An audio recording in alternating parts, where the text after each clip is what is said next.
አስኳል ማስተር ኦፍ ዘ ጌም ከሲድኒ ሸልደን ሁለተኛ መጽሐፍ ትርጉም በፋንታውን ኃይሌ ዮሴፍ 1981 አዲስ አበባ ኢትዮጵያ።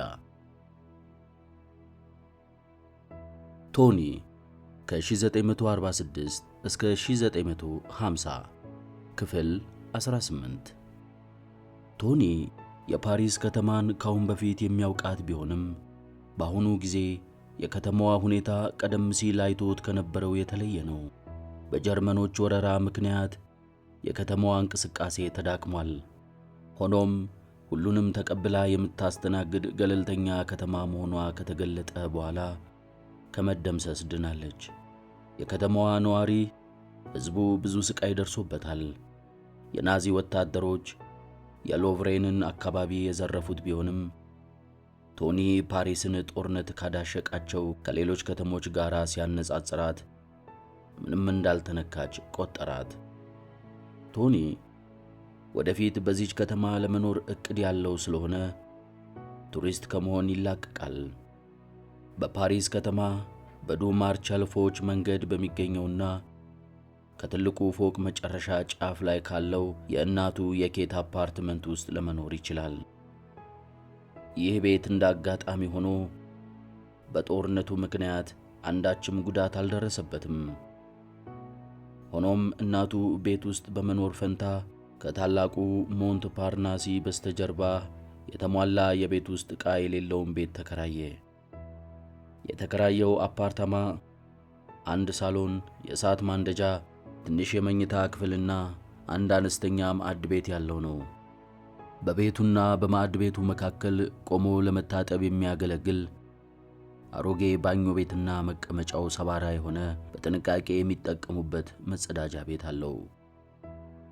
የቤቱ ባለቤት ቤቱ ንጹሕ ባለመሆኑና ዕቃው ባለመሟላቱ ይቅርታ ለመጠየቅ ስትሞክር ቶኒ ጥሩ ነው በማለት መለሰላት። ቅዳሜ ሙሉውን ቀን አንዳችም ግርግርና መጨናነቅ በሌለበት ገበያ ሲዘዋወር አሳለፈ። ሰኞና ማክሰኞ ደግሞ ያገለገሉ ዕቃዎች ወደሚሸጡበት በሊፍት ባንክ አካባቢ የተዘዋወረ ሁኔታዎቹን ሲያጤን ዋለና ረቡዕ ዕለት አስፈላጊ የሆኑ የቤት ዕቃዎችን ገዛ። ቶኒ እናቴ ይህንን ብታይ ታዝናለች በማለት አሰበ። ያዘነው የሚኖርበት ቤትና የገዛቸው ዕቃዎች ይህንን ያህል ስላልነበሩ ባለኩባንያና የባለ ብዙ ፋብሪካ ባለቤት ልጅ ቀርቶ ሌሎች በእነሱ ስር የሚተዳደሩ ሰዎች እንኳን የማይገለገሉባቸው ከመሆናቸው የተነሳ ነበር። በመኖሪያ ቤቱ ውስጥ ያከማቻቸው ዕቃዎች አሮጌና የማይረቡ ቢመስሉም ለአንድ ወጣት አሜሪካዊ አርቲስት ግን ብዙ አስተዋጽኦ እንደሚኖራቸው መገንዘቡ አልቀረም። የቶኒ ሁለተኛ ተግባር ዝናው በታወቀ የስዕል ትምህርት ቤት ውስጥ መግባት ነው። በፈረንሳይ በጣም ዝነኛና ታዋቂ የሆነው የስዕል ትምህርት ቤት ኢኩሊዲስ ቢያኩስ አርትስ ኦፍ ፓሪስ በመባል የታወቀው ትምህርት ቤት ነው። ይህ ትምህርት ቤት ደረጃው ከፍተኛ በመሆኑ እስካሁን ጥቂት አሜሪካውያን ተማሪዎች ብቻ ነው የተቀበለው። ቶኒ በዚሁ ትምህርት ቤት ውስጥ ገብቶ ለመማር እንዲፈቀድለት አመለከተ። አይቀበለኝም እኮ ይሆናል በማለት አሰበና እንደምንም ሊቀበሉት ፈቃደኛ ከሆኑ ግን ትምህርት ቤቱን ለእናቱ በማሳየት ምርጫውና ውሳኔው ትክክል መሆኑን ማሳመን እንዳለበት ተገነዘበ።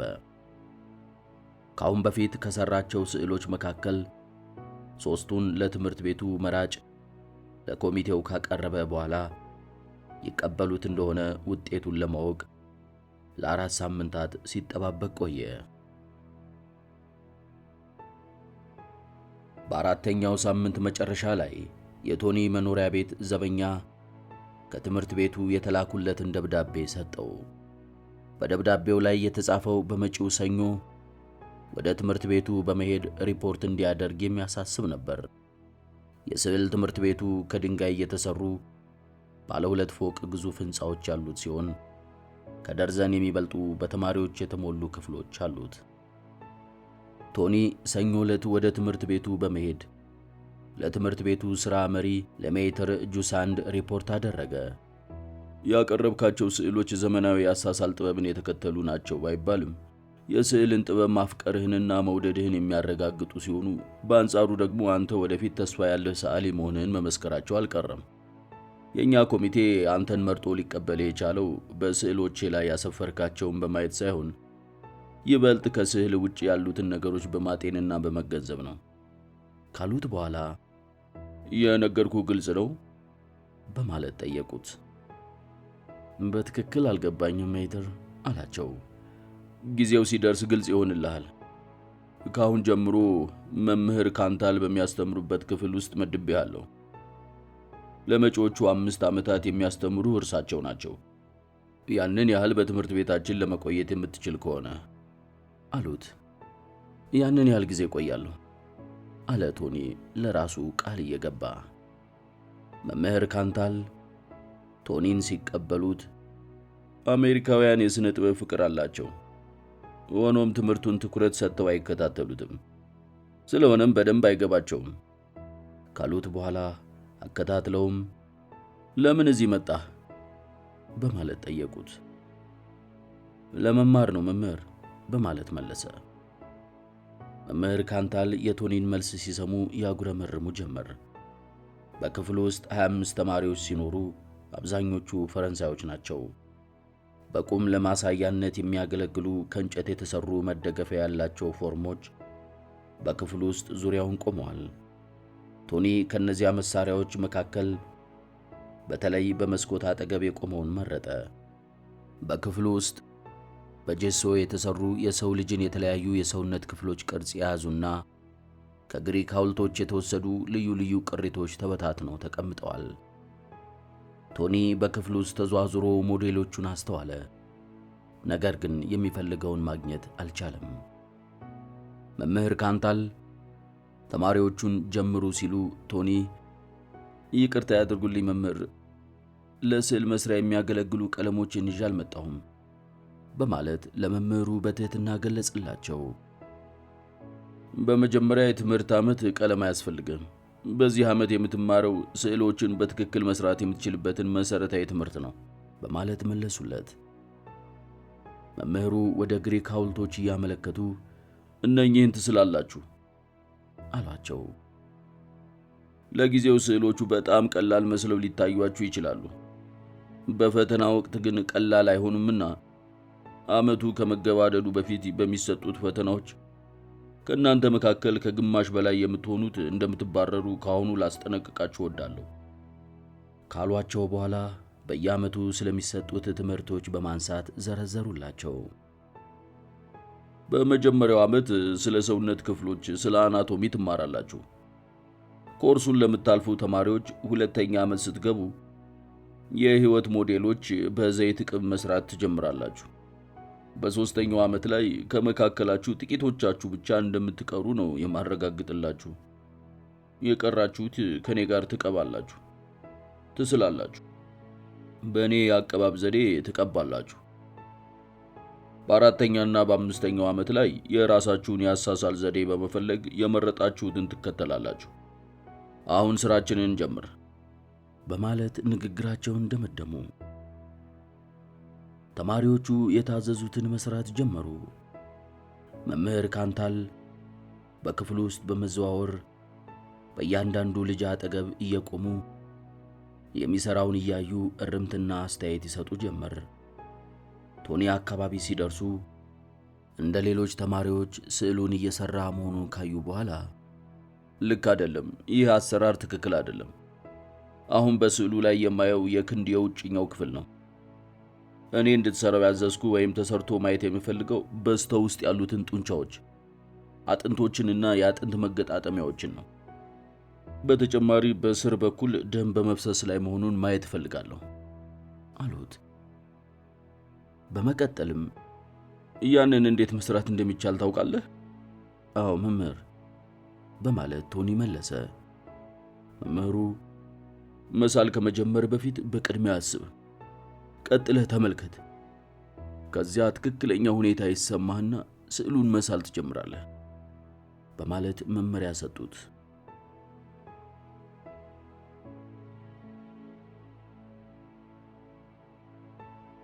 ቶኒ በክፍሉ ውስጥ በማይማርበት ጊዜ ወይንም በእረፍት ጊዜው ወደ ሌላ ቦታ በመሄድ ፋንታ አዘውትሮ ቤት ውስጥ በመሆን ስዕሎችን ይስል ነበር። ከንጋት ጀምሮ እስከ ምሽት ከዚያም እስከ ንጋት ድረስ ይስላል።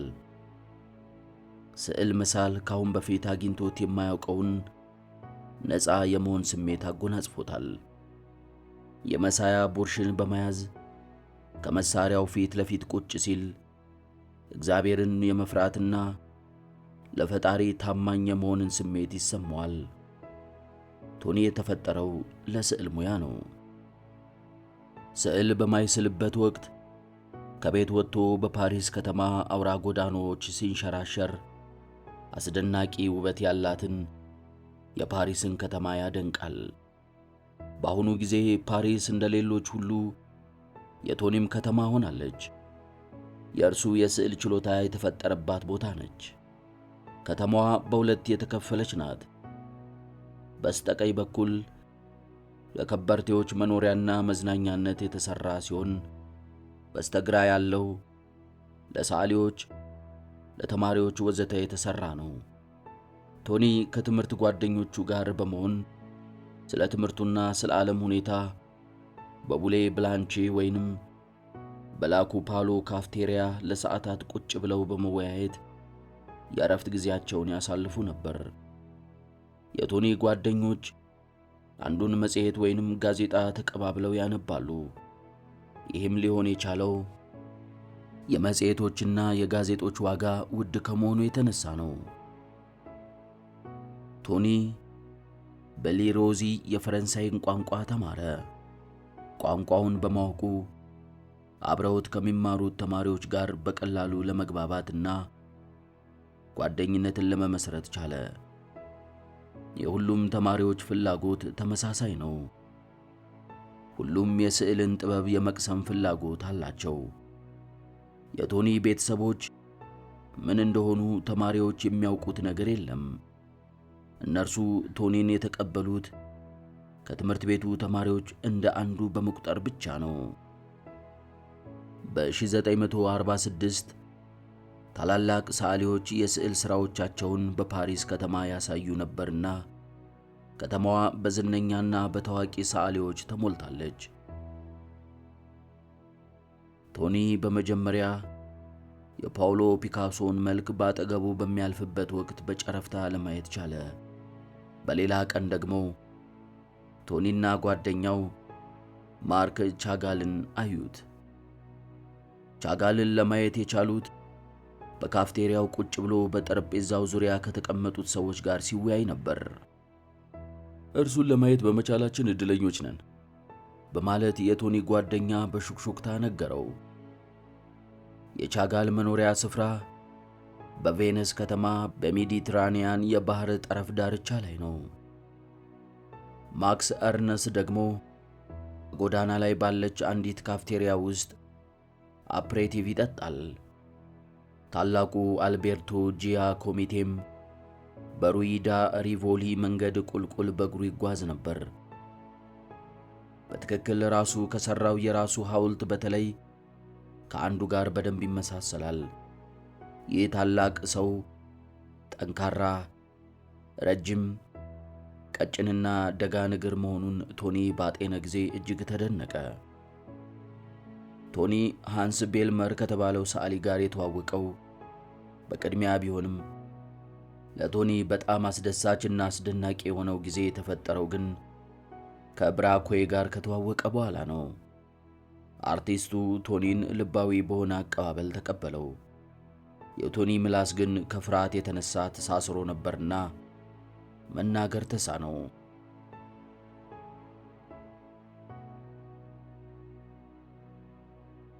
ኬት ወደ ፓሪስ መጥታ ለመጀመሪያ ጊዜ የቶኒን የመኖሪያ ቤት እንደተመለከተች ከመደንገጧ የተነሳ ከው ብላ ባለችበት ፈዛ ቆመች። አስተያየት ከመስጠት ሆን ብላ ተቆጥባ ነበር። ወዲያው የተረገመ ርኩስ ልጅ ነው፣ የኔ ልጅ እንዴት ይህችን በመሰለች ቀፋፊና ቁም ሳጥን በመሰለች ትንሽዬ ቤት ውስጥ ይኖራል በማለት ተናገረች። ትልቅ ምታት ወይንም አስማት ያለብህ ይመስላል ቶኒ። ሪፍሪጄተር አላየሁም። ለመሆኑ ምግብህን የት ነው የምታስቀምጠው? በማለት ጠየቀችው። በውጪ በኩል መስኮቱ ላይ ከመስታወቱና ከእንጨቱ መዝጊያ መሃል ነው የማስቀምጠው አላት። ወደ መስኮቱ በመሄድ ከፈተችና ከተቀመጠው ፍራፍሬ ይዛ መጣች። ከአሁን በፊት አንዱንም አልበላሁም አለችውና አያይዛም በልቻለሁ ስትል የእናትነት ፈገግታ በተሞላው አጠያየቅ ጠየቀችው። ቶኒ በእናቱ አነጋገር ሳቀና የለም እናቴ አልበላሽም አላት። ኬት የያዘችውን አትክልት ገመጥ አደረገችና በላውን ስለ ስዕሎች አጫውተኝ እስኪ ስትል ጠየቀችው። በአሁኑ ጊዜ ብዙም ስለ ስዕሎቼ የምነግርሽ የለኝም በማለት እቅጩን ተናዘዘላትና በአሁኑ ዓመት ዝም ብለን የአሳሳል መሠረታዊ ጥበብን ብቻ ነው የምንማረው። መምህር ካንታልን ወደኸዋል? በጣም ግሩም መምህር ናቸው። ዋናው ጥያቄ ግን እርሳቸው ይወዱኛል ወይ የሚለው ነው ካላት በኋላ ከክፍሉ ተማሪዎች 1/3ኛዎቹ ብቻ ናቸው በሚመጣው ዓመት ኮርሱን አልፈው ትምህርታቸውን መቀጠል የሚችሉት። ኬት እስከ ዛሬ ድረስ ቶኒ ወደፊት በኩባንያው ውስጥ የሚሰራ መሆኑን አልገለጠችለትም ነበር። መምህር ካንታል እንዲህ በቀላሉ ለተማሪዎቹ ምስጋና የሚያቀርብ ሰው አይደለም። በመሆኑም ቶኒ የሚያገኘው የመጨረሻ ምስጋና ቢኖር ማጉረምረምን ብቻ ስለነበር ከሌሎች ተማሪዎች ዝቅተኛ ችሎታ ያለኝ ስለሆነ ነው መምህሬ የማያመሰግኑኝ በማለት ይጨነቅ ነበር። የዓመቱ ትምህርት እንደተጠናቀቀ ቶኒ ባገኘው ውጤት መሠረት ወደ ሁለተኛ ዓመት ከተሸጋገሩት 8 ተማሪዎች መካከል አንዱ ሆነ። ቶኒና ጓደኞቹ ከአንደኛ ዓመት ወደ ሁለተኛ ዓመት መዘዋወራቸውን ምክንያት በማድረግ የደስታ በዓላቸውን ለማክበር ወደ ሞንትማርትሬ የምሽት ክበብ በመሄድ ሲጠጡ አምሽተው ሌሊቱንም ፈረንሳይን ለመጎብኘት ከመጡ እንግሊዛውያን ወጣት ሴቶች ጋር ሲዝናኑ አሳለፉ። ትምህርት ቤት እንደተከፈተ ቶኒ ለሁለተኛ ዓመት የተመደበውን ትምህርት መማር ጀመረ። በስዕል ትምህርት ቤት የሁለተኛ ዓመት ትምህርት አንድ ሕፃን ልጅ ከሕፃናት መዋያ ወደ መደበኛ ትምህርት ቤት እንደመግባት ያህል የሚቆጠር ነው። ለአንድ ዓመት ያህል የሰውነት ክፍሎችን መሳልን ከተለማመደ በኋላ በሰውነት ውስጥ ስለሚገኙት ስለ ጡንቻዎች፣ ስለ ደም ስሮችና ስለ እጢዎች አንድ ባንድ እንደሚያውቅና መሳልም እንደማያዳግተው ተገነዘበ።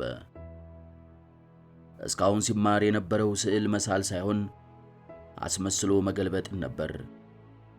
የአሁኑ ተግባሩ ግን ስዕል መሳል ነው። ቶኒ የመሳያ ቡርሹን ይዞ ከፊት ለፊቱ ያሉትን ሕይወት ያላቸው ሞዴሎች መስራትን ጀመረ። መምህር ካንታል ሳይቀሩ ቶኒ በሚሰራቸው ስዕሎች ተገረሙ፣ ተደነቁ። መምህር ካንታል ወደ ቶኒ ጠጋ አሉና በመጠኑም ቢሆን ችሎታና ዝንባሌ ስላለ አሁን በቴክኒኩ ላይ ማተኮር አለብህ አሉት እያጉረመረሙ። በትምህርት ቤት ውስጥ ለሚማሩ ተማሪዎች ከ12 የሚበልጡ ሞዴሎች ተዘጋጅተውላቸዋል። መምህር ካንታል አዘውትረው ተማሪዎች እንዲስሏቸው የሚጠቀሙባቸው ሰዎች ካርሎስ አኒቴና ዶሚኒኩ ማሶን ይባላሉ። ዶሚኒኩ ለአያሌ ታዋቂና ዝነኛ ሰዓሊዎች በሞዴልነት ቀርባ ተስላለች። ይህም ሊሆን የቻለው የሰውነቷ ክፍሎች ማለትም መልኳ፣ ፀጉሯ፣ ጡቷ፣ ደረቷ፣ ትከሻዋ፣ ባቷ፣ ተረከዟ፣ ጣቶቿ፣ አንገቷ ወዘተ የተስተካከለ ተፈጥሮ ያላቸው ከመሆኑም በቀር እጅግ ውብ በመሆኗ የሰዓሊያንን ምርጫ ታሟላ ስለነበረ ነው። በየቀኑ ከትምህርት ሰዓት በኋላ ወንዶች ተማሪዎች በዶሚኒኩ ዙሪያ ይሰበሰባሉ። ይህንንም የሚያደርጉት በክፍል ውስጥ እርሷን በሚስሉበት ጊዜ ውበቷና ጠቅላላ አፈጣጠሯ ስለሚማርካቸው ቀጠሮ በመውሰድ ከእርሷ ጋር በፍቅር ለመተሳሰር በመፈለጋቸው ነው። እርሷ ግን ተማሪዎች ለሚያቀርቡላት ጥያቄ የግል ደስታን ከሥራ ጋር ፈጽሞ አገናኝቸው አላውቅም፣ ጥሩ አይሆንም እኔ ለእናንተ ማበርከት የሚገባኝን ሁላችሁም አይታችሁታል። እናንተ ለእኔ የምታበረክቱትን እንዴት ላውቅ እችላለሁ? በማለት እያሾፈች ትመልስላቸዋለች። በቃላት ሊገለጹ የማይገባቸው አጸያፊ የሆኑ አባባሎችን በየቀኑ እየሰነዘሩባትና ተገቢ ያልሆኑ ጥያቄዎችን እያቀረቡላት ጥያቄና መልሱ ቢቀጥልም እርሷ ግን እስከ ዛሬ ከአንዱም ተማሪ ጋር አልወጣችም። አንድ ቀን ከሰዓት በኋላ ሊመሽ አቅራቢያ ቶኒ የዶሚኒኩን ስዕል አልጨረሰም ነበርና ሌሎች ተማሪዎች ትተውት ሄዱ። እርሷና እርሱ ብቻ ክፍሉ ውስጥ ቀሩ። ዶሚኒኩ ድንገት ተነስታ መጣችና እፊቱ ቆመች። ከዚያም አፍንጫዬ በጣም ረዝሟል አለችው። ቶኒ በሁኔታው ግራ ተጋባና አዝናለሁ፣ እለውጠዋለሁ አላት። የለም አይሆንም፣ በስዕሉ ላይ የተሳለው አፍንጫ ጥሩ ነው፣ በጣም የረዘመው የኔ አፍንጫ ነው አለችው። ቶኒ ፈገግ አለና ያንን እንኳን እኔ ላስተካክለው አልችልም አላት። ፈረንሳውያን ወንዶች አፍንጫሽ ጥሩ ነው ይሉኛል ስትለው ያንቺ አፍንጫ አፈጣጠር እኔም ወደዋለሁ፣ ቢሆንም ግን እኔ ፈረንሳዊ አይደለሁም አላት። በእውነቱ ለመናገር አንተ እስከ ዛሬ ድረስ አብረን ወተን እንዝናና ብለህ ጠይቀኝ አታውቅም። ለምን ልትጠይቀኝ እንዳልሞከርክ ገርሞኛል። ቶኒ ባነጋገሯ ተደነቀና እኔም ለምን እንደሆነ አላውቅም። እንደኔ ግምት ከሆነ ልጠይቅሽ ያልቻልኩበት ምክንያት እያንዳንዱ ተማሪ ጠይቆሽ ከአንዱም ጋር ባለመውጣትሽ ይሆናል። ዶሚኒኩ ፈገግ አለችና እያንዳንዱ ሰው ከአንድ ሰው ጋር ይወጣል የሚል አስተያየት ሰንዝራ መልካም ሌሊት ብላው ሄደች።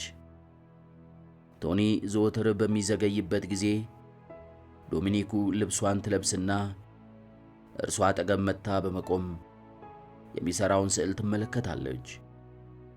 አንድ ቀን ከሰዓት በኋላ አንተ በጣም ጥሩ ችሎታ ስላለህ ወደፊት በጣም ዝነኛ፣ ተፈላጊና ከፍተኛ ሰዓሊ ትሆናለህ አለችው።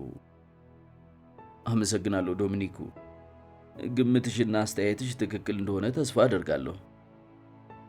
ስዕል መሳል አንተን በጣም ያሳስብሃል፣ ትመሰጣለህ፣ ስትሰራም ኮስታራ ያደርግሃል በማለት ስትጠይቀው አዎ አላት። ወደፊት በጣም ታዋቂ ተፈላጊና ታላቅ ሰዓሊ እንደሚሆን ተስፋ የተጣለበት ሰው እራት ሊጋብዘኝ ፈቃደኛ ነውን?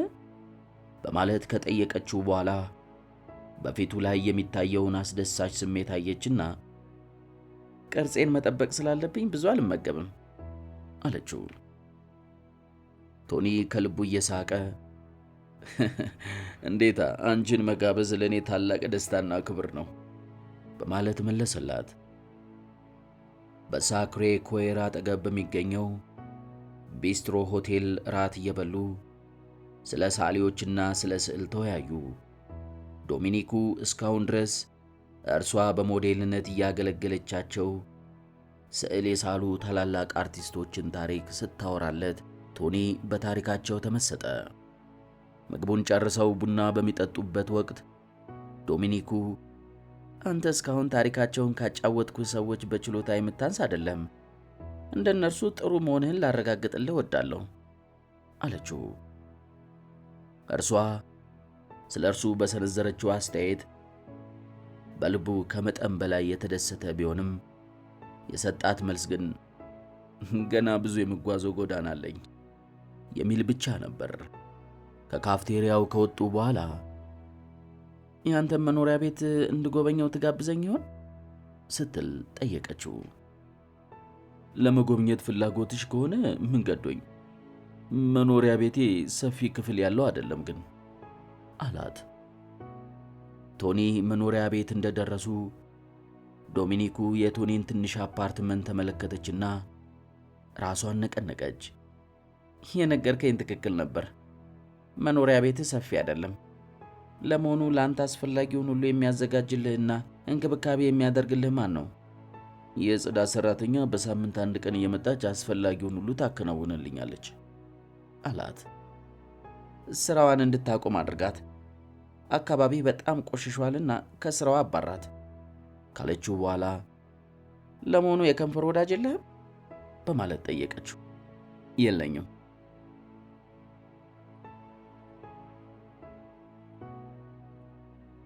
ለጥቂት ጊዜ በደንብ ከተመለከተችው በኋላ መጥፎ ልማድ ያለ ጠባይ የማይታወቅና አስቸጋሪ ሰው አትመስለኝም። አይደለሁም አላት። እርሷም ጥሩ ነው ካለችው በኋላ ቆሻሻው አስቸጋሪ ሳይሆን አይቀርም አለችና ቤቱን ለማጽዳት ፈልጋ በባልዲ ውሃ እንዲሰጣትና ሳሙና እንዲያቀርብላት ጠየቀችው። ዶሚኒኩ በቤቱ ውስጥ ያሉትን ነገሮች ማጽዳትና መፈግፈጉን፣ ቤቱን መጥረግና ሞልወሉን ተያያዘችው። ለአሁኑ ይሄ ይበቃል አለች አጽድታ እንደጨረሰች። የኔ አምላክ በማለት መታጠብ መፈለጓን ገለጸች። ወደ ትንሿ መታጠቢያ ክፍል ገባችና የባኞውን ውሃ በመክፈት ትታጠብ ጀመር። እንዴት አድርገህ ነው በዚች የምትታጠበው? ትበቃለች ግን ስትል ጮክ ብላ ጠየቀችው። እግሮቼን ወደ ላይ ከፍ አረጋቸዋለሁ ሲላት እንደ እርሱ ስታረግ ማየት እፈልጋለሁ አለችው እየሳቀች። ከ15 ደቂቃ በኋላ ራቁቷን ፎጣ ብቻ አሸርጣ ከመታጠቢያ ክፍል ወጣች። ዞማ ጸጉሯ ረጥቧል፣ ተጥመልምሏል። ሸጋ አቋም አላት። ያልወደቁት ጥጦቿ፣ ችቦ የማይሞላው ወገቧ ከመጥበቡ የመርዘሙ የሚያየውን ሰው ሁሉ የሚማርክ ሲሆን የባቷ አወራረድና ቅርጿ ይህ ቀረሽ የማትባል ናት። ቶኒ ከመሳል በስተቀር ካሁን በፊት እርሷን በሴትነቷ ፈልጓት ስለ ቁንጅናዋ ጢኖት ተገንዝቦ አያውቅም ነበር። ደንታ አልነበረውም። እንዲያውም ዝም ብላ እርቃኗን የምትቀመጥና በሸራ ላይ የምትሳል ምስል መስላ ነበር የምትታየው። ወደ ሆቴል ቤት በመሄድ እራት ለመብላት በሚፈልጉበት ወቅት ዶሚኒኩ ዝቅተኛ ዋጋ ወደሚከፈልባቸው ሆቴል ቤቶች ወይንም ሳንድዊች ወደሚገኝባቸው ቡና ቤቶች እንዲሄዱ ትገፋፈዋለች። ገንዘብህን መቆጠብ አለብህ በማለት እንዳያባክን ትቆጣዋለች። ጠዋት ተነስተው ለጥቂት ሰዓት ያህል ወደ ሌስ ሃለስና ወደ ፔድ ዱኬንቼ ሄደው በሽንኩርት የተሰራ ሾርባን ይጠጣሉ። ከዚያም ጎብኚዎች ወደማይበዙባቸው የመዝናኛ ስፍራዎች በመሄድ ይዝናናሉ፣ ይንሸራሸራሉ። የመቃብር ዋሻዎች ሳይቀር ይጎበኛሉ። ዶሚኒኩ ከቶኒ ጋር በመሆኗ በጣም ደስ ተሰኘች። ከውበቷ በተጨማሪ ጸባየ ሸጋ፣ ቸር፣ ሩሩህ፣ ሰውን ለማስደሰት የምትጥር ቀልደኛና ቁም ነገረኛ ሴት ነች። በመሆኑም ቶኒ ቅር በሚሰኝበትና ሐሳብ በሚገባው ጊዜ ቅሬታውን እንዲያስወግድና ከሐሳብ እንዲላቀቅ የሚያስቁና የሚያዝናኑ ሁኔታዎችን በመፍጠር ከጭንቀቱ እንዲላቀቅ ታደርገው ነበር። በፓሪስ ውስጥ ነዋሪ የሆነውን እያንዳንዱን ሰው የምታውቅ ትመስላለች። ቶኒን በጣም አስደሳች ወደሆኑ የግብዣ ቦታዎች ይዛው ትሄድና ከታላላቅና ዝነኛ ሰዎች ጋር ታስተዋውቀዋለች።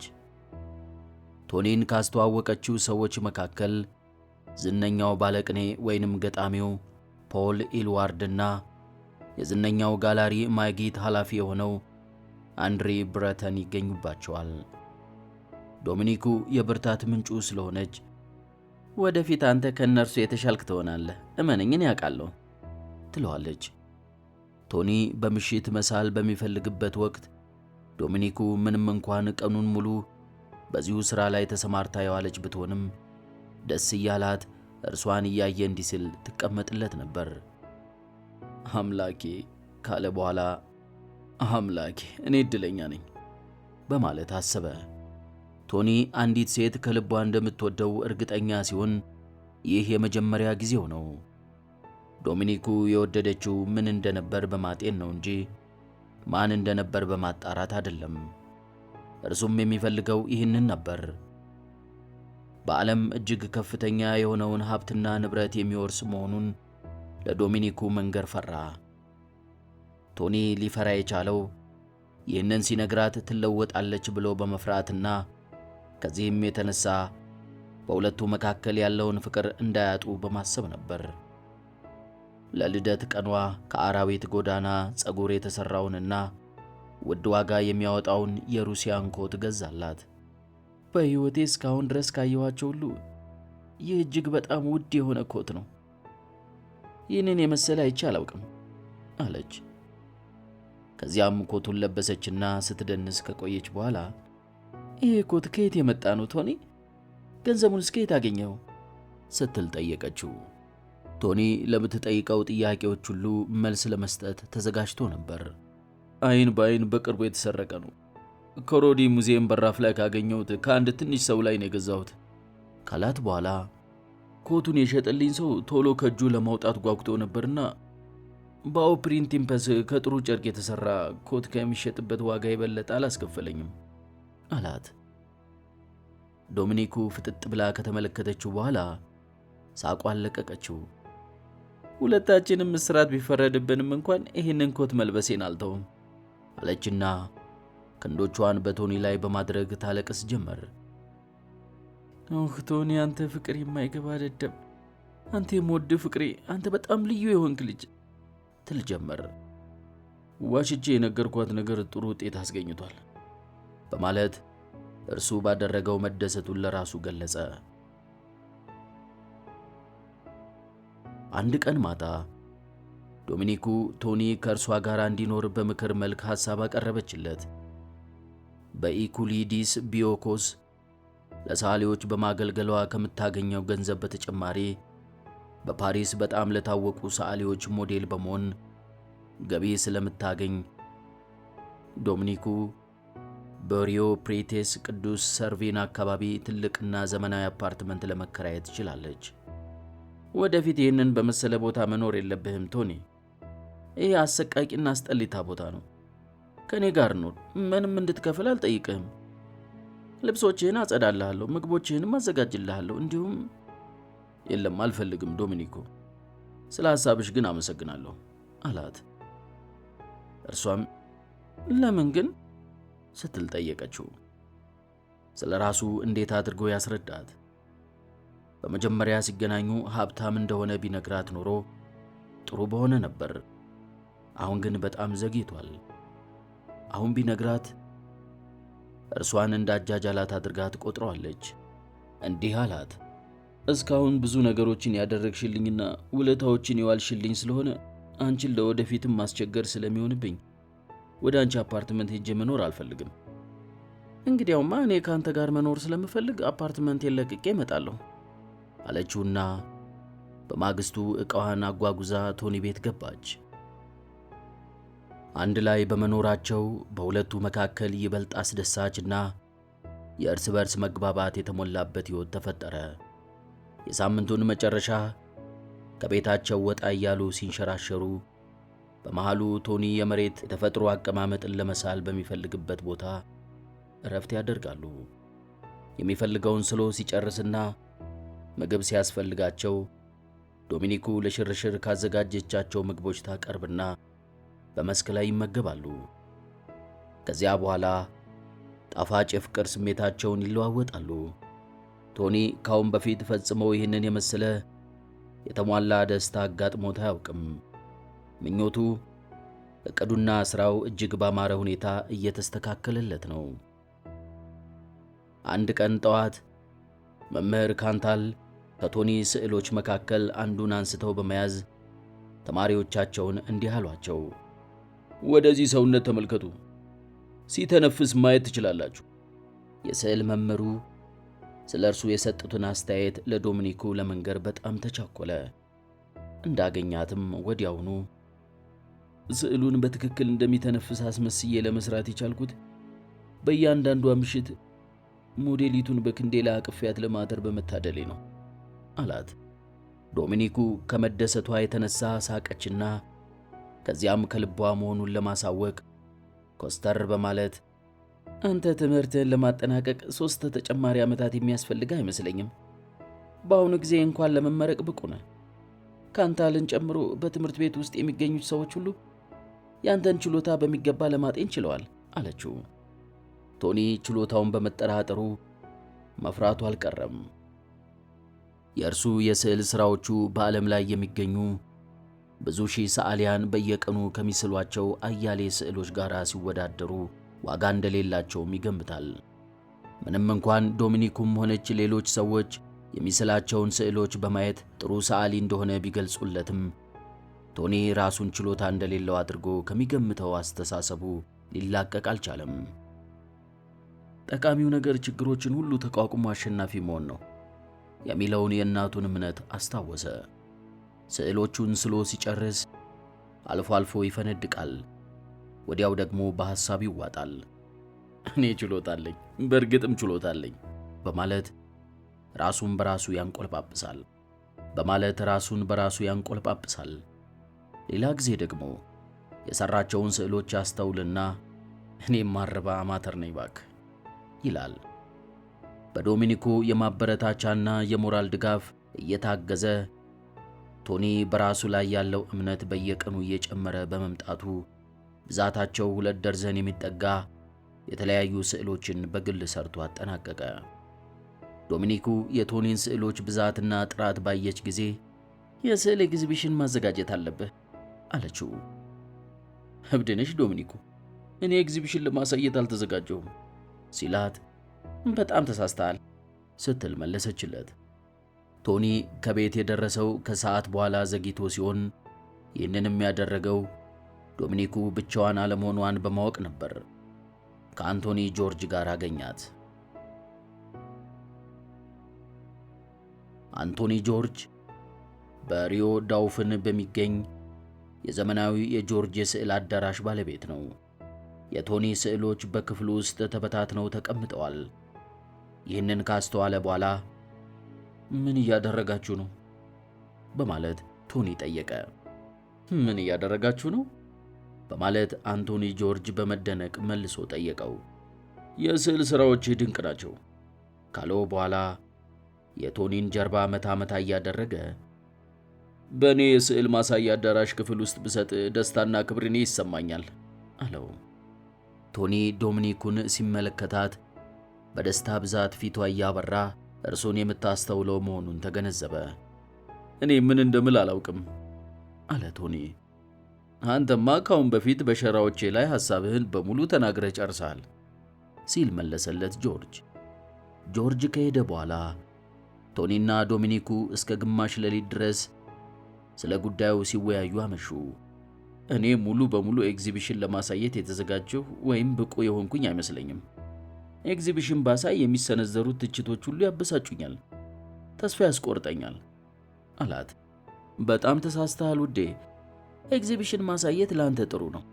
የምታሳይበት አዳራሽ ትንሽ አዳራሽ በመሆኑ ኤግዚቢሽንህን መጥተው የሚጎበኙትና አስተያየት የሚሰጡ የሀገር ሰዎች ብቻ ናቸው። አንተ የምትጎዳበት ምንም መንገድ የለም። ጆርጅ በስዕሎችህ ጥሩነት ባይተማመን ኖሮ በዚያ ዝነኛና ታዋቂ ቦታ ስዕሎችህን እንድታሳይ ባልፈቀደልህም ነበር አለችው። እርሱና እኔ ስላንተ በተወያየንበት ወቅት ወደፊት እጅግ በጣም ጥሩ አርቲስት እንደምትሆን ሁለታችንም አምነንበታል። በመጨረሻም እሺ ይሁን እንግዲህ ማን ያውቃል፣ ምናልባት ስዕሎችህን ገዢ አግኝቼ እሸጣቸው ይሆናል በማለት አሰበ። ቶኒ ቴሌግራም ደረሰው። በቴሌግራሙ ላይ እንዲህ የሚል ጽሑፍ ይነበባል። ፓሪስ ቅዳሜ እገባለሁ። እራት አብረን እንድንበላ ይሁን፣ ናፋቂ እናትህ። አንዲት ሴት ወደ ስቱዲዮ ስትገባ ተመለከተ። እናቱ መሆኗን ሲያጤን እናቴ ለካ ቆንጆ ነች ሲል አሰበ። እናቱ ዕድሜዋ 55 ዓመት ሲሆን የፀጉሯ ሽበት ቀለም አልተቀባም። ተፈጥሮ የለገሰውን እንደያዘ ነው። ምንም እንኳን ዕድሜዋ የገፋ ቢሆንም ጥንካሬዋና ውበቷ የሚያሳጣት አልነበረም። እንዲያውም አንድ ጊዜ ቶኒ እናቱን እንደገና ለምን እንደማታገባ ጠይቋት ነበር። የሰጠችው መልስ በሕይወት ዘመኔ ለእኔ የሚጠቅሙኝና የሚፈልጋቸው 2 ሰዎች ብቻ ናቸው፣ እነርሱም አባትህና አንተ ብቻ የሚል ነበር። ፓሪስ በምትገኘው ትንሿ አፓርትመንቱ ውስጥ ቆሞ እናቱን ፊት ለፊት እየተመለከተ አንቺም ማየቴ በጣም ጥሩና ደስ የሚያሰኝ ነው የኔ እናት አላት። ቶኒ በአሁኑ ጊዜ ፍጹም ውብና አስደሳች ወጣት ሆነሃል። ጺምህ አዲስ የበቀለ ነው አይደል? በጣቶቿ እየደባበሰች ሳቀች። ወጣት አቤ ሊንኮልን ትመስላለህ። የቤቱን ሁኔታ ትኩር ብላ ዙሪያውን በመመልከት ገመገመችውና ለአምላክ ምስጋና ይግባው፣ የቤት ጽዳት የምትጠብቅልህ ጥሩ የጽዳት ሰራተኛ አግኝተሃል። ጽዳቱ ከመጠበቁ የተነሳ ሌላ ቤት ይመስላል አለችው። ኬት በስዕል መስሪያ ማስደገፊያው ላይ ያሉትን የቶኒን ስዕሎች በመዘዋወር ስታይ ቆይታ አንድ ስዕል አጠገብ በመቆም ለረዥም ጊዜ ፍዝዝ ብላ ትመለከት ጀመር። ቶኒ አጠገቧ ቆሞ የእናቱን አስተያየት በመጨነቅ ይጠባበቅ ነበር። ኬት በምትናገርበት ወቅት ድምጿ ለስላሳ ነበር። በጣም ጥሩና የሚያስደንቅ ስዕል ነው። በእርግጥም ድንቅ ነው ቶኒ አለችው። ግልጽ ላለማድረግ ብትጥርም በልጇ ሥራ የተሰማትን ኩራትና ደስታ ልትደብቅ የምትችልበት ዘዴ አላገኘችም። ጥሩ ስዕሎችን ለይቶ የማወቅ በቂ ችሎታና ልምድ ስላላት ከአሁን በፊት ስዕሎቹን በሚመለከት ተታላ አታውቅም። በልጇ ስዕሎች የተኩራራችው ጥሩ መሆናቸውን ስላወቀች ሲሆን ልጇ በስዕል የተለየ ችሎታና ስጦታ ስላለው የመፈንጠዝ ስሜት ተሰማት። ቶኒን ፊት ለፊት ለማየት ዞር ብላ እስኪ ሌሎች ስዕሎችን ልመልከታቸው አለችው።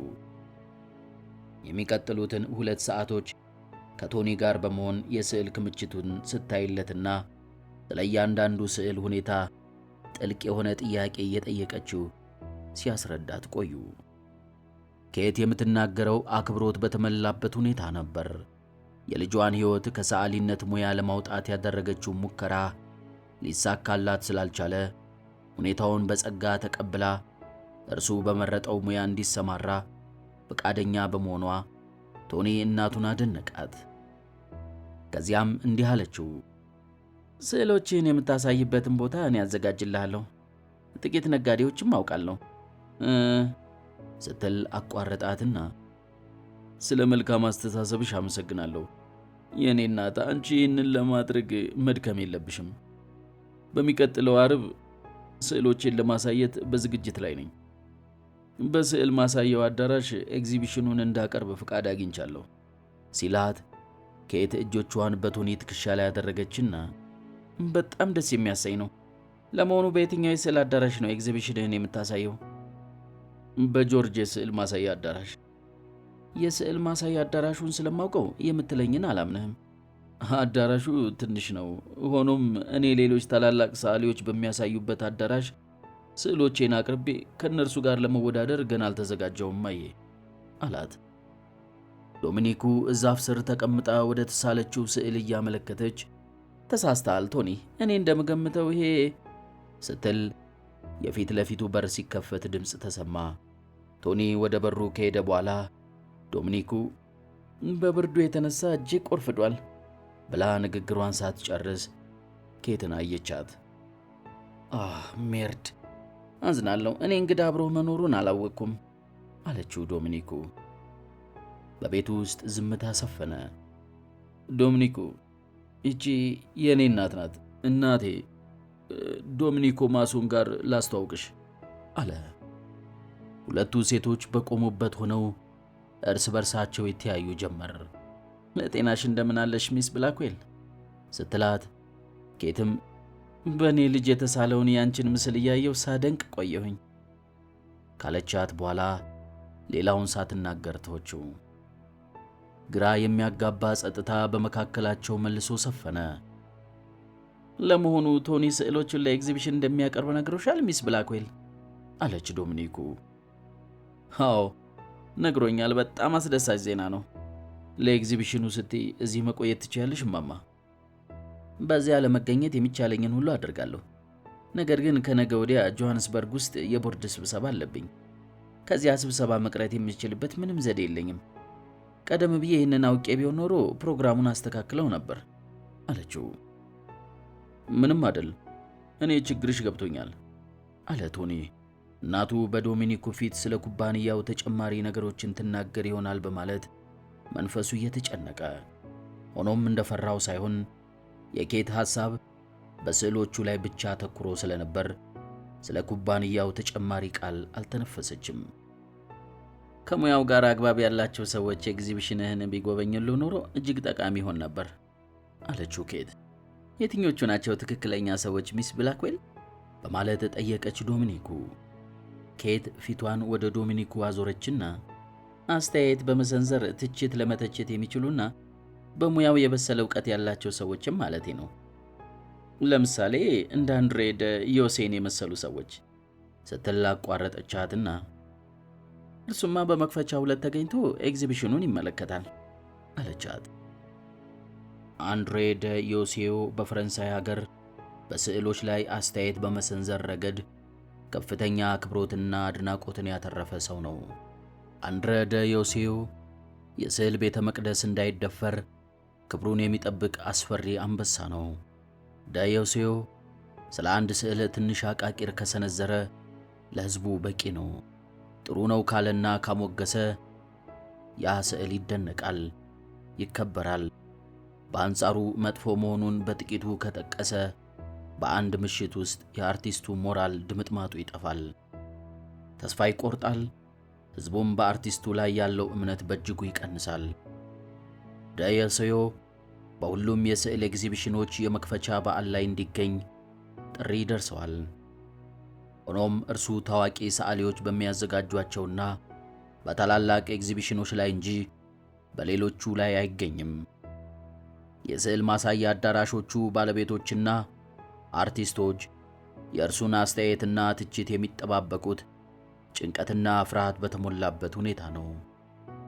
አንድሬ ደ ዮሴዮ በፓሪስ በሚገኙ ሰዓሊያን አካባቢ በጣም የሚጠላ፣ በአንጻሩ ደግሞ በጣም የሚከበር ሰው ነው። የሚወዱት እንዳሉ ሁሉ በሚሰነዝርባቸው አስተያየት የሚጠሉትም አሉ። በየስዕሎቹ ላይ በቅድሚያ የሚሰነዝረው አእምሮ የሚያቆስል ትችትና የሉንታ የለሽ አስተያየቱ የኋላ ኋላ በሚሰጠው ገንቢ አስተያየትና ጠቃሚ ምክር ስለሚካካስለት ከሰዎች አክብሮትን እንዲያገኝ አግዞታል። ቶኒ ወደ ዶሚኒኩ ዞር አለና እርሷ ላንቺም እናትሽ ናት አላትና ከዚያም ወደ ኬት ዞር ብሎ አንድሬ ደ ዮሴዮ ወደ ትንሽ የስዕል ማሳያ ቦታዎች አይሄድም አላት። አሃ ቶኒ መምጣት አለበት፣ በአንድ ምሽት ውስጥ አንተን ዝነኛ ሊያደርግህ ይችላል ስትለው ማን ያውቃል፣ በትችቱ አንገቴን ሊያስደፋኝና ተስፋ ሊያስቆርጠኝም ይችላል አላት። ለመሆኑ በችሎታና በአንተነትህ አትተማመንም? በማለት ከጠየቀችው በኋላ ልጇን ታስተውል ጀመር። ዶሚኒኩ ቀጠል አድርጋ በእርግጥ ሊያደርግ ይችላል፣ ነገር ግን ደ ዮሴዮ ምናልባት ላይመጣ ስለሚችል ሙሉ በሙሉ ይመጣል ብለን በድፍረት መናገር ተስፋ ማድረግ አንችልም አለችው። ኬት የእኔ ጓደኞች ከሆኑና እርሱን ከሚያውቁት ሰዎች ጋር ተገናኝቼ ኤግዚቢሽኑን እንዲመለከት እንዲገፋፉት ባደርግስ ስትል የዶሚኒኩ ፊት በደስታ ፈካ። ከዚያም ወደ ቶኒ ዞር አለችና ይሄ ሊሳካ ከቻለ በጣም የሚያስደስት ነገር ነው ቶኒ። እርሱ በአንተ ኤግዚቢሽን የመክፈቻ በዓል ላይ መገኘቱ ምን ማለት እንደሆነ ገብቶሃል አለችው። ረስተኸዋል? አትመሰጥ። ኮስታራውን የእርሱን ፍላጎትና ችሎታ አውቀዋለሁ ቶኒ። ምን አይነት ስዕሎችን እንደሚወድ አውቃለሁ። በመሆኑም ያንተን ስዕሎች ይወዳቸዋል አለችው ዶሚኒኩ። ቶኒ አንተ ደ ዮሴዮ እንዳይመጣ እስካልፈልክ ድረስ እንዲመጣ የማደርገውን ሙከራ አልገፋበትም አለችው ኬት። እንዲመጣለትና በመክፈቻው ዕለት እንዲገኝለትማ ይፈልጋል ሚስ ብላክዌል አለች ዶሚኒኩ። ቶኒ በኃይል ተነፈሰና ፈርቻለሁ፣ ምን እንዳይፈጠር ነው። እንዲመጣ ለማድረግ እንሞክርና የሚደርሰውን እኔ አላት። ኬት ምን ማድረግ እንደምችል አያለሁ አለችው። በስዕል ማሳያው መደገፊያ ላይ የተቀመጡትን ስዕሎች እያንዳንዳቸውን ለረጅም ጊዜ ካየች በኋላ ወደ ቶኒ ዞረች። በዓይኖቿ ላይ የማዘን ምልክት ይታያል። ወዲያው የኔ ልጅ ነገ ፓሪስን ለቅቄ መሄድ አለብኝ፣ ስለሆነም ዛሬ ማታ እራት አብረን ልንበላ እንችላለን ስትል ጠየቀችው። ያው እንዴት አማማ፣ እኛ ዛሬ ማታ ነፃ ነን በማለት መለሰላት።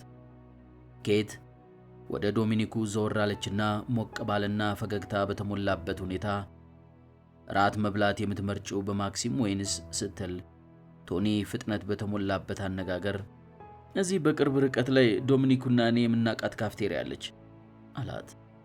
በዚያች ካፍቴሪያ የሚዘጋጀው ምግብ ጥሩ ነው፣ ወይን ጠጁ ደግሞ እጅግ በጣም ጥሩ ነው። ቶኒ ሁለቱ ሴቶች አንድ ላይ በመሆናቸው ተደስተው በመግባባት ሲመገቡና ሲጫወቱ በማስተዋሉ ከፍተኛ ኩራት ተሰማው። በሕይወቴ ካጋጠሙኝ አስደሳች ምሽቶች መካከል የዛሬው ምሽት አንዱ ነው። እኔ ከመወዳት እናቴና ወደፊት ከማገባት ሴት ጋር ነው ያለሁት በማለት አሰበ። በማግስቱ ጠዋት ኬት ከአውሮፕላን ማረፊያ ስልክ ደወለች። ደወለችለትና እንዲህ አለችው። ከ6 ጊዜ በላይ ለተለያዩ ሰዎች ስልክ ደውያለሁ። ከነኚህ ሰዎች አንዱም እንኳን ስለ አንድሬ ደሲዮ ትክክለኛና ግልጽ የሆነ መልስ አልሰጡኝም። ብቻ በምንም አይነት መንገድ ኤግዚቢሽኑ ይካሄድ የምወድህ። እኔ ባንተ ኮርቼብሃለሁ። ስዕሎችህ በሙሉ አስደናቂና ግሩሞች ናቸው። ቶኒ እወድሃለሁ አለችው። እኔም እወድሻለሁ ማማ አላት። የጆርጅ ስዕል ማሳያ አዳራሽ ስፋቱ በቂ በመሆኑ ጎብኚዎች ሳይጣበቡና ጊዜ ሳያጠፉ ጎብኝተው ወደ የመጡበት የሚመለሱበት ምቹ ሁኔታ አለ። የቶኒ 2 ደርዘን ስዕሎች በኤግዚቢሽኑ መክፈቻ ሰዓት የመጨረሻ ደቂቃ ላይ ነበር ጭንቀት፣ ውጥረትና ችኮላ በተሞላበት ሁኔታ በአዳራሹ ግድግዳ ላይ የተሰቀሉት። በጠረጴዛው ላይ የተቆራረጡ ፎርማጆችና ብስኩቶች እንዲሁም ወይን የተሞሉ ጠርሙሶች ተደርድረዋል። ከአንቶን ጆርጅ፣ ከቶኒና ከዶሚኒኮ እንዲሁም ስዕሉን ለመስቀልና ቤቱን ለማዘጋጀት ከምትረዳቸው አንዲት ሴት በስተቀር የስዕል ማሳያ አዳራሹ ባዶ ነው። አንቶን ጆርጅ ሰዓቱን ተመለከተና የጥሪው ወረቀት የሚለው በ1 ሰዓት ስለሆነ ጥሪ የተደረገላቸው ሰዎች በጥቂት ጊዜ ውስጥ እዚህ መድረስ ይጀምራሉ አለ። በሁኔታው የቶኒ መንፈስ ይረበሻል ብሎ የሚጠብቅ የለም። እኔም መንፈስ ያልተረበሸም በማለት ለራሱ ሲናገር ቆየና መልሶ ደግሞ እኔ በቀላሉ የምረበሽ ሰው ነኝ በማለት ከሐሳቡ ጋር ይሟገት ጀመር። አንድ ሰው እንኳን ባያዩስ ማለቴ አንድም ሰው እንኳን መጥቶ ባይጎበኝልኝስ ሲል ጠየቀ። ዶሚኒኩ ፈገግ እያለች ጉንጩን መታችውና ሰዎች መጥተው ስዕሎቹን የማይጎበኙ ከሆነ ይህንን ሁሉ ፎርማጆና ወይን ለራሳችን እንጠቀምበታለን አለችው። ጥሪ የተደረገላቸው ሰዎች ቀስ በቀስ ወደ ኤግዚቢሽኑ አዳራሽ መምጣት ጀመሩ። ከዚያም በብዛት ጎረፉ። ጆርጅ በራፉ ላይ በመቆም በጋለ ስሜት ሰላምታ እየሰጠ እንግዶቹን ይቀበል ነበር። እነኚህ ሰዎች ስዕል የሚገዙ መስለው አልታዩኝም። ቶኒ ፊቱን ኮስተር በማድረግ ስዕሉን በመጎብኘት ላይ ያሉትን ሰዎች በ3 ምድብ ከፈላቸው። በምድብ 1 በሁሉም ኤግዚቢሽኖች ላይ የተገኙ ግምገማ የሚያካሂዱ ማለትም የአንዱን ከሌላው የሚያነጻጽሩ አርቲስቶችና የስዕል ተማሪዎች፣ በምድብ 2 የስዕል ነጋዴዎችና እንዲሁም በምድብ 3 የስዕል አድናቂዎች፣ ተመልካቾችና የመጎብኘት ፍላጎት ያላቸው ሰዎች በማለት ደለደላቸው። ቶኒ አንድ ስዕል እንኳን የሚሸጥ አይመስለኝም። ኤግዚቢሽኑ እግዚአብሔር የረገማቸው ስዕሎች ናቸውና በማለት ውሳኔ ላይ ደረሰ። ጆርጅ በእጁ ምልክት ሲጠቅሰው ተመለከተና ከእነኚህ ሰዎች መካከል ከአንዱ ጋር እንኳን ተገናኝቼ የምነጋገር ወይም ሐሳብ የምለዋወጥ አይመስለኝም። እነሱ እዚህ የመጡት እኔም ብቸኛ ለማድረግ ነው በማለት ለዶሚኒኩ በሹክሹክታ ነገራት። የማትረባ እነርሱ እዚህ የመጡት ከአንተ ጋር ለመገናኘት ነው። ስለሆነም አንተ ደስተኛ ሰው ሆነ መታየት አለብህ በማለት መከረችው። እንዳለችውም ሐሳቡን ለወጠና የደስደስ ያለው ፈገግታ የተሞላበት መልክ ይታይበት ጀመር። ስዕሉን ለመጎብኘት ከመጡት ከሁሉም ሰዎች ጋር አንድ በአንድ ተዋወቀ። ከፍተኛ ፈገግታ በማሳየት ጎብኚዎቹን ተቀበለ። እያንዳንዱ ጎብኚ ለሚያቀርብለት አስተያየትና ምስጋና ተስማሚና ተገቢ መልሶችን ይሰጥ ነበር። ሁሉም በተለየ ሁኔታ ስዕሎቹን አደነቁለት። ሰዎች በብዛት መምጣታቸውን አላቋረጡም። በብዛት ሊመጡ የቻሉት ስዕሎቹን ለማየት ባደረባቸው ጉጉት ነው ወይስ ፎርማጆና ወይን በነፃ ስለሚሰጥ ነው እያለ በመገረም ራሱን ይጠይቅ ነበር። እስካሁን ድረስ ከስዕሎቹ መካከል አንዱ እንኳን አልተሸጠም። ነገር ግን ወይኑና ፎርማጆ በብዛት እየተጠጣና እየተበላ ነው። ትዕግስተኛውን አለው ጆርጅ ቶኒን በማንሾካሾክ። ጎብኚዎቹ በተመለከቱት ሁሉ ተደስተዋል። ከመግዛታቸው በፊት በቅድሚያ የስዕሎቹን ይዘትና ሁኔታ መረዳት አለባቸው። አንዱን የሚወዱትን ስዕል ያያሉ፣ ተመልሰው በመምጣት በጥሞና እንደገና ተኩረው ያዩታል። የስዕሉ ምንነት ከተረዱ ፈጥነው ዋጋውን ይጠይቃሉ። በዋጋው ሲስማሙ ይዘውበት የሚሄዱት ማንጠልጠያ ይዘጋጅላቸዋል አለው። አቤቱ ኢየሱስ ሆይ፣ በአሳ ማጥመጃ ጀልባ ላይ ያለው መሰለኝ እኮ አላት ለዶሚኒኩ በሹክሹክታ። ጆርጅ ለቶኒ ሽር ጉድ ማለቱን ቀጠለ። ከዚያም ወደ ቶኒ ጠጋልና ደስታ በተሞላበት ሁኔታ አንድ ስዕል ሽጠናል አለው።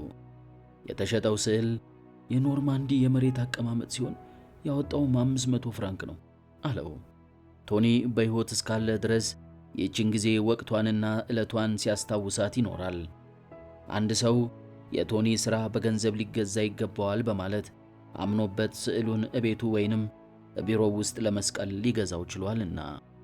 ሰውየው ስዕሉን የገዛው የቶኒን ስዕል በማየት ለመደሰት፣ ከስዕሉ ጋር ለመኖርና ለጓደኞቹን ለማሳየት ነው። ይህ ትንሽ ቁራጭ የስም ሕያውነትን ያስገኛል። ከአንድ ሕይወት በሌላ ለመኖር ይህ ሌላ ዘዴ ነው።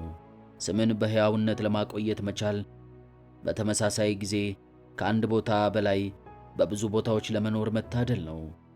የተዋጣለት አርቲስት በመላው ዓለም በሚገኙ በብዙ መቶ በሚቆጠሩ መኖሪያ ቤቶች፣ ቢሮዎች፣ ሙዚየሞችና ሆቴሎች ውስጥ ይኖራል። ለብዙ ሺህ ሰዎች፣ አንዳንድ ጊዜም ለሚሊዮን ሰዎች ደስታን ይፈጥራል።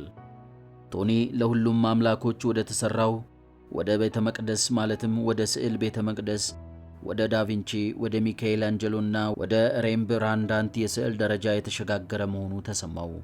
ከአሁን በኋላ አማተር ሰዓሊ መሆኑ ያከትማል። ፕሮፌሽናል ሆኗል። ምክንያቱም አንድ ሰው የቶኒን ስዕል በገንዘብ ገዝቶ ወስዷልና። ዶሚኒኩ እየተቻኮለች ወደ ቶኒ መጣች። ፊቷ በደስታ ፈክቷል። አሁን ደግሞ ሌላ ስዕል ለመሸጥ ይችላል ቶኒ አለችው። እርሱም በጉጉት የትኛው ስዕል ተሸጠ ሲል ጠየቃት። የአበባዎቹ ስዕል በማለት መለሰችለት።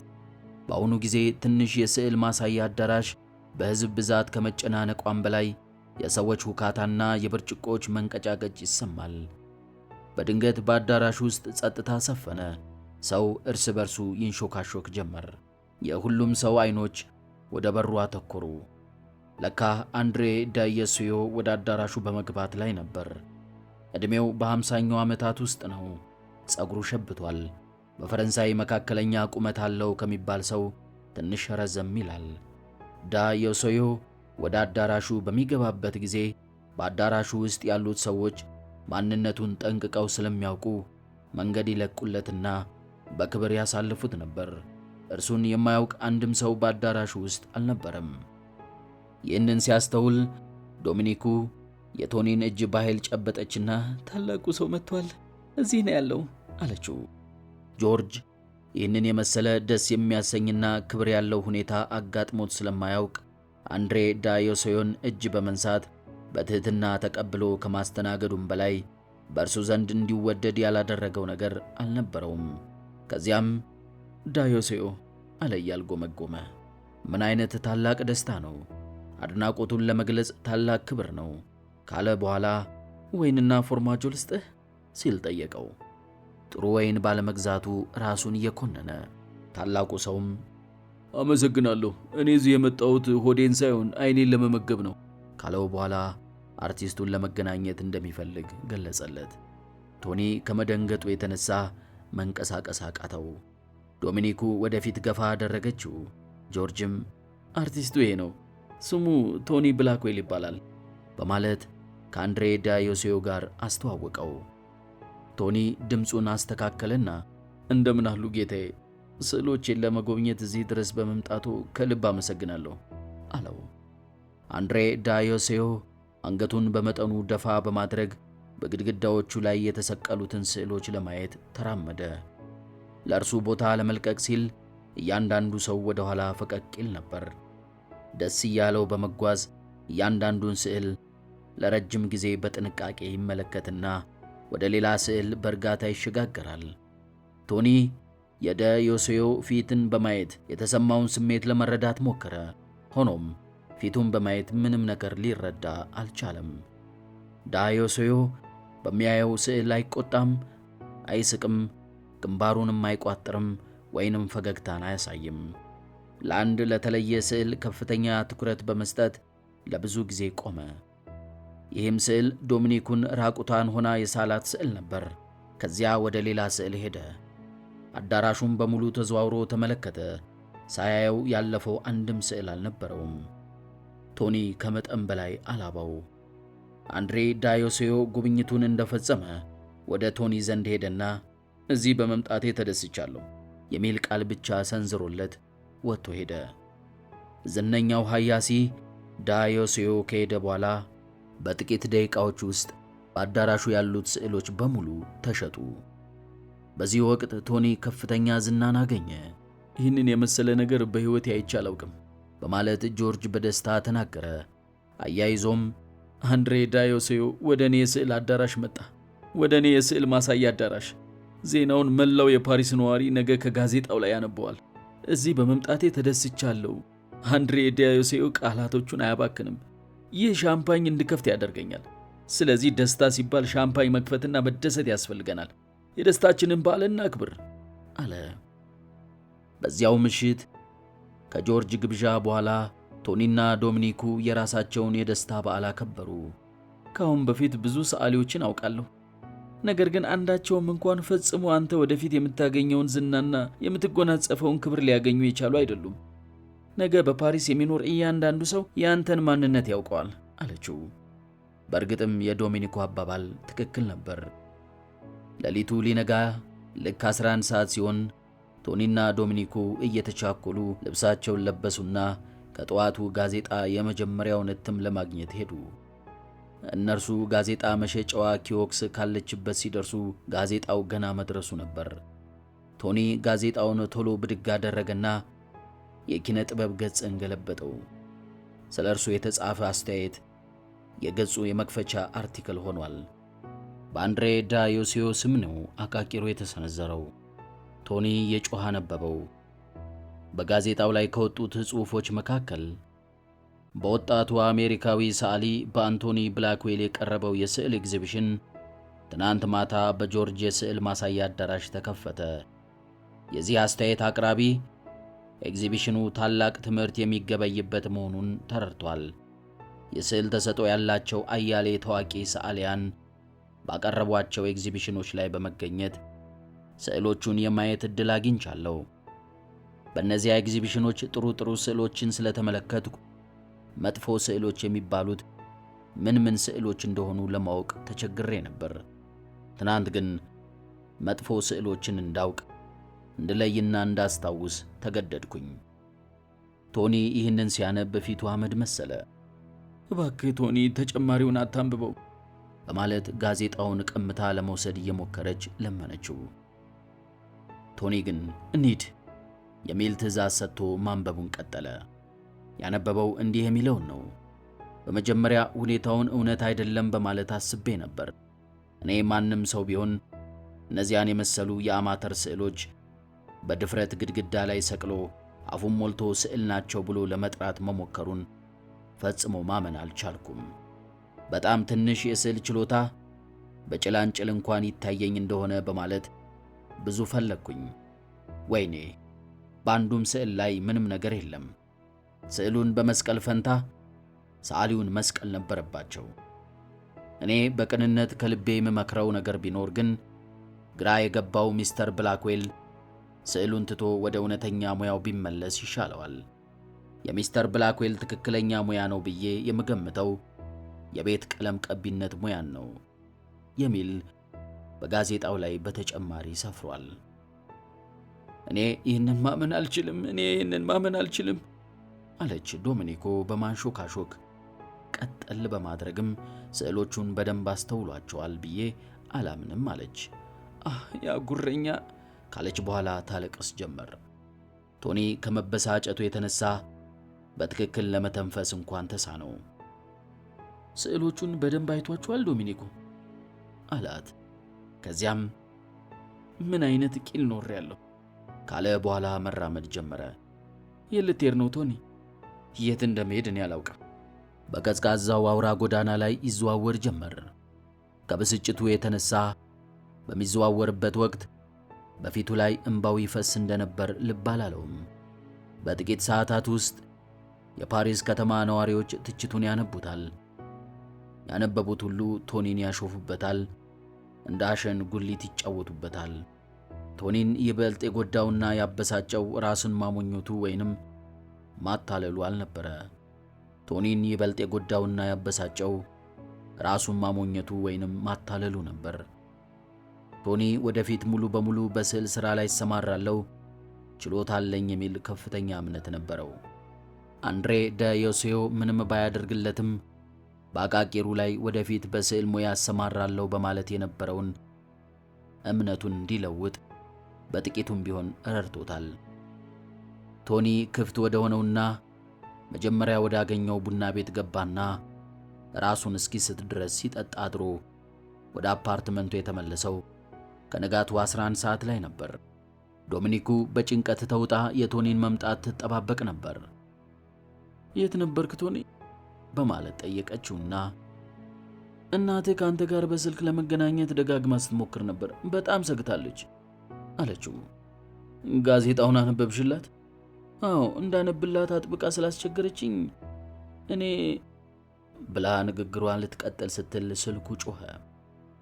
ዶሚኒኩ ቶኒን አየት በማድረግ ስልኩ ወዳለበት ሄዳ የስልኩን እጀታ አነሳችው።